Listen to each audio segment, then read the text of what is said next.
Selamat siang teman-teman anggota baru. Saya sangat gembira bisa melihat wajah-wajah baru yang penuh semangat di sini. Atas nama seluruh manajemen dan tim, saya mengucapkan selamat datang di perusahaan ini. Kalian telah memilih untuk bergabung dengan sebuah tim yang tidak hanya bekerja, tetapi juga berinovasi, berkolaborasi, dan memberikan dampak. Saya tahu sebagai anggota baru ada banyak hal yang ingin kalian ketahui. Dan salah satu hal paling fundamental yang ingin saya bagikan hari ini adalah tentang visi dan misi kita.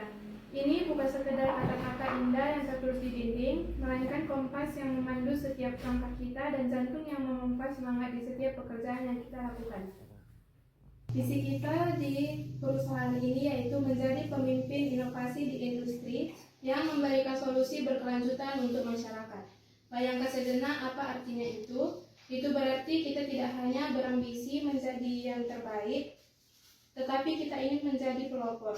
Kita ingin menjadi pencipta solusi yang bukan hanya menyelesaikan masalah hari ini, tetapi juga membentuk masa depan yang lebih baik.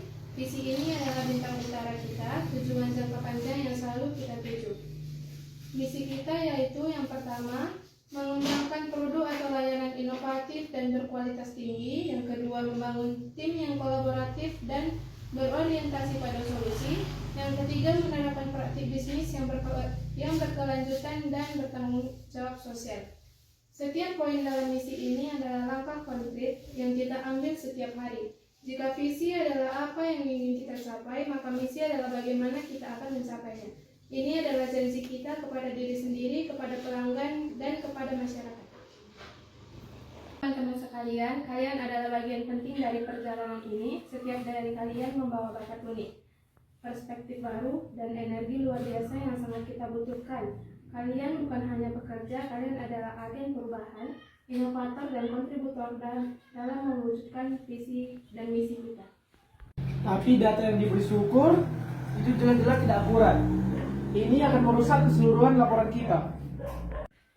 Tidak akurat bagaimana? Saya sudah memeriksa berkali-kali, kamu saja yang tidak mau melihat data dari sudut pandang yang berbeda. Baik teman-teman, maaf saya potong sebentar. Kita semua di sini punya tujuan yang sama, yaitu menyelesaikan laporan ini dengan baik. Saya melihat ada perbedaan pendapat yang kuat, dan itu wajar dalam sebuah tim. Daripada kita terus berdebat tentang siapa yang benar atau salah, mari kita coba pahami dulu perspektif masing-masing secara tenang. Budi, kita terus berdebat tentang siapa yang benar atau salah. Mari kita coba pahami dulu perspektif masing-masing secara tenang. Eri, bisa Anda jelaskan kembali bagaimana dari data syukur yang menurut Anda perlu dikoreksi dan mengapa?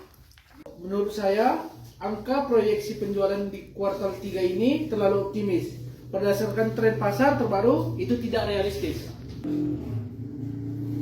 Terima kasih Eri. Sekarang syukur bisa Anda jelaskan mengapa Anda menggunakan angka proyeksi tersebut. Data apa yang Anda jadikan acuan? Saya menggunakan data dari riset pasar terbaru yang dikeluarkan oleh lembaga pertama, Bu.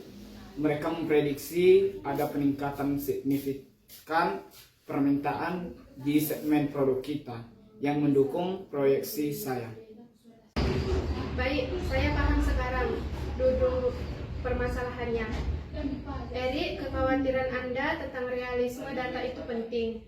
Syukur, dasar data Anda juga kuat. Sepertinya ini lebih ke arah interpretasi data dan faktor-faktor eksternal yang kita gunakan sebagai asumsi. Tim, bagaimana menurut kalian? Adakah yang punya pandangan lain terkait tren pasar atau data yang bisa kita gunakan untuk meninjau kembali proyeksi ini? Mungkin ada data pendukung atau pandangan yang bisa menjembatani perbedaan antara Erik dan Syukur? Saya kebetulan baru saja membaca laporan dari